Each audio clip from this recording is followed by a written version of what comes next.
देखिए, आज हम देखेंगे दशमलव की गुणा। दशमलव की गुणा।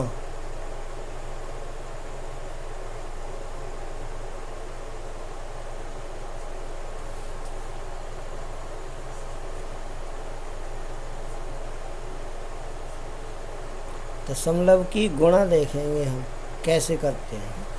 अब हमने सबसे पहले संख्या ले ली, यहाँ ले ली 2.5 गुणा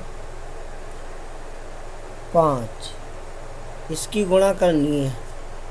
अब हमने यहाँ पे लिख लिया 2.5 गुणा 5। इसके लिए हम जैसे साधारण गुणा करते हैं वैसे गुणा कर ली, ठीक है। 5 पंजे 25 के 5 हासिल 2, 5 दूनी 10 और 2 12। अब हमने देखा कि इसमें दोनों संख्याओं में से पहली संख्या में दाईं ओर से, किधर से, हमारे दाईं हाथ की तरफ से एक अंक के बाद दशमलव है। जैसे 5 लिखा है तो 5 के बाद दशमलव है, तो एक स्थान के बाद दशमलव है, तो नीचे हमने एक स्थान के बाद दशमलव लगा दिया। बस यही हमारा हल हो गया, यही दशमलव की गुणा हो गई, आंसर हो गया। अब हम देखते हैं दूसरा क्वेश्चन।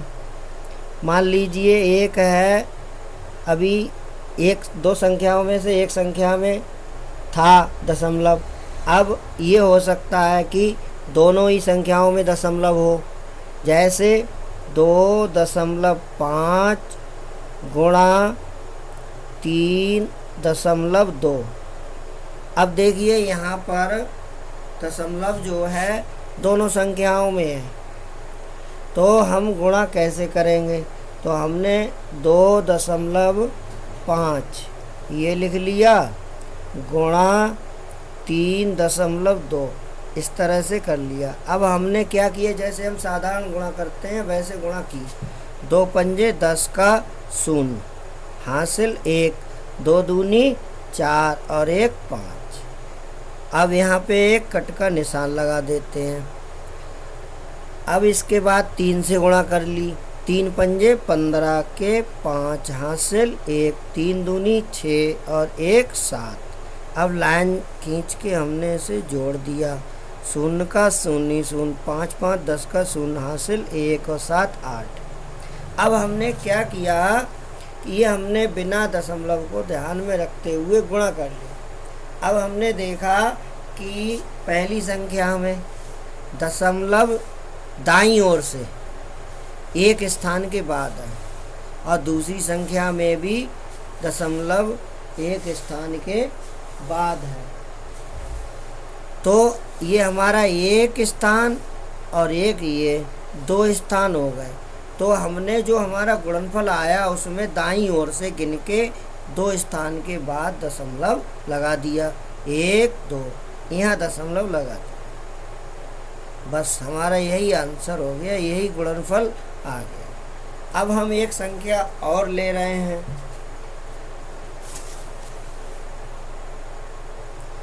जैसे मान लीजिए ये है हमारी संख्या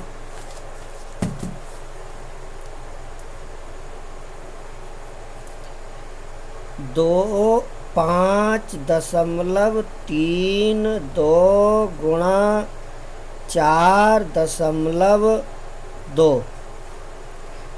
अब हमने इनको क्या किया, गुणा कर ली। पहले हमने साधारण तरीके से जैसे गुणा करते हैं, 5.32 गुणा 4.2 ये हमने लिख लिया। देखिए पहले 2 से गुणा, 2 दूनी 4, 2 तियाँ 6, 2 पंजे 10, एक कट का ऐसे निशान लगा दिया। अब 4 से गुणा कर ली।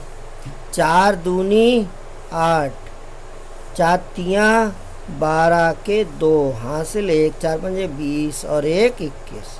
इस तरह साधारण गुणा कर ली।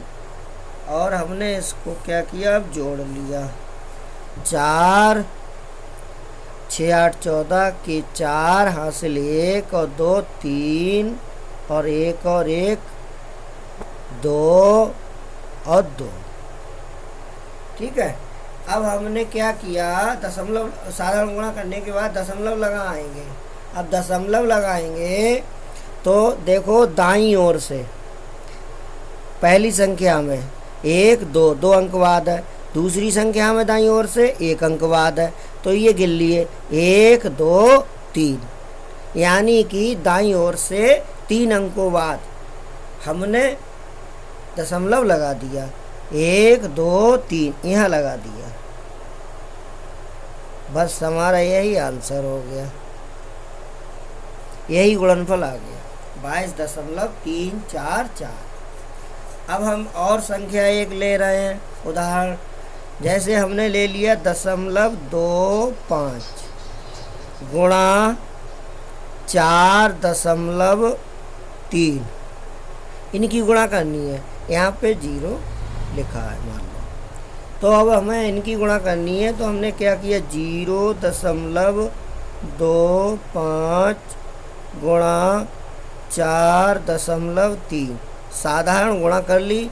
3 पंजे 15 के 5 हासिल 1 3 दूनी 6 और 1 7, इधर 0 है, यहाँ कुछ नहीं, बस होगी गुणा।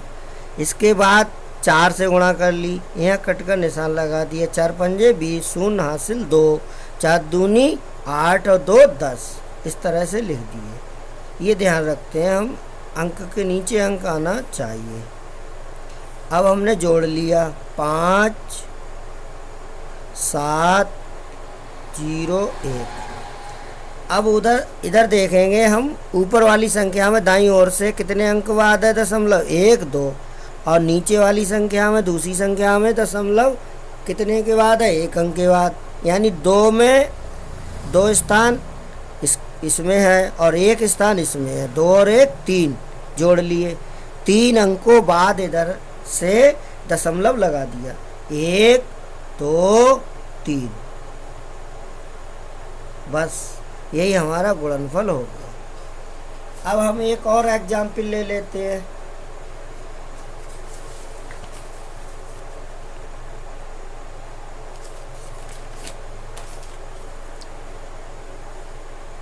जैसे हमने ले लिया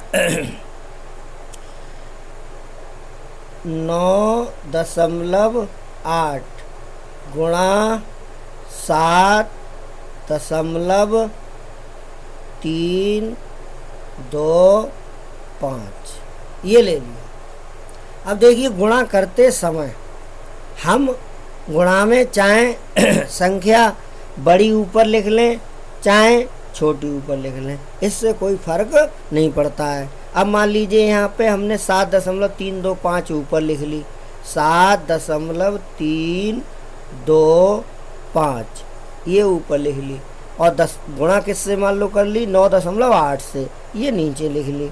इससे कोई फर्क नहीं पड़ता है। गुणा में क्रम बदल के ऊपर नीचे लिख ले, कोई फर्क नहीं पड़ता है। तो अब हमने इसमें गुणा कर ली। गुणा करने के लिए देखो 8 से गुणा किया, 8 पंजे 40 का शून्य हासिल 4, 8 दूनी 16 4 20 शून्य हासिल 2, 8 तियाँ 24 और 2 26 के 6 हासिल 2, 8 सत्ते 56 और 2 58। अब हमने किससे कर ली, गुणा से, 9 से। अब कट का निशान लगा दिया। अब 9 से गुणा कर ली, 9 पंजे 45 के 5 हासिल लगा 4, 9 दूनी 18 और 4 22 के 2 हासिल 2, 9 तियाँ 27 और 2 29 का 9 हासिल लगा 2, 9 सत्ते 63 और 2 65। बस अब हमने इसको जोड़ लिया। जोड़ने के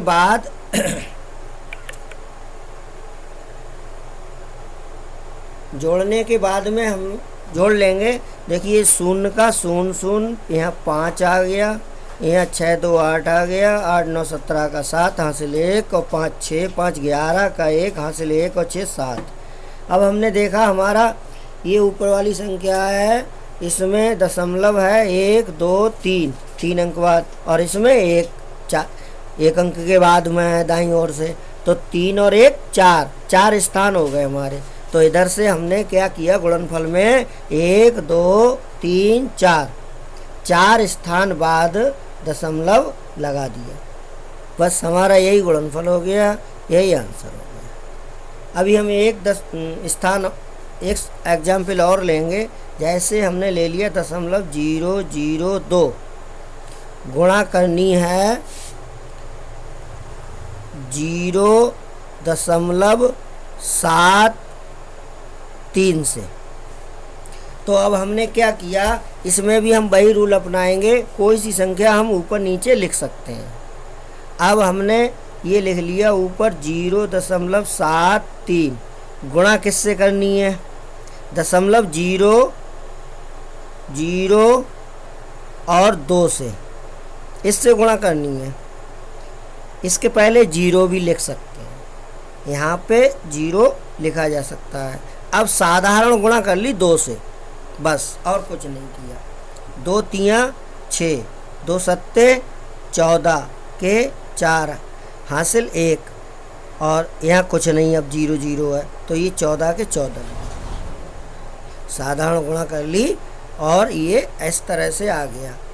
इस 0 दिया आगे, इससे कोई मतलब नहीं है, केवल 2 की और ये यहाँ तक गुणा कर ली।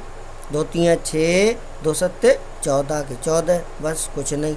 अब हमने लाइन खींच दी, ये हमारा गुणनफल आया बिना दशमलव को ध्यान में रखते हुए। अब हम दशमलव लगाएंगे इसमें। देखो तो ऊपर वाली संख्या में 1 2 स्थान है दाईं ओर से, और 1 2 3 स्थान इसमें है, 3 और 2 5, तो नीचे दशमलव दाईं ओर से 5 स्थान बाद लगाएंगे। कितने स्थान बाद लगाएंगे, 5 स्थान बाद। अब गिन लीजिए 1 2 3, अब 5 स्थान नहीं हो रहे हैं पूरे, तो 0 लगा लिया, 4 5, अब 5 स्थान हो गए, 1 2 3 4 5, और यहाँ पे दशमलव लगा दिया। बस यही हमारा गुणनफल हो गया। यहाँ शून्य लिख सकते हैं, इससे कोई मतलब नहीं पड़ता है, कुछ भी दिक्कत नहीं है। तो यही हमारा गुणनफल आ गया, यही आंसर है।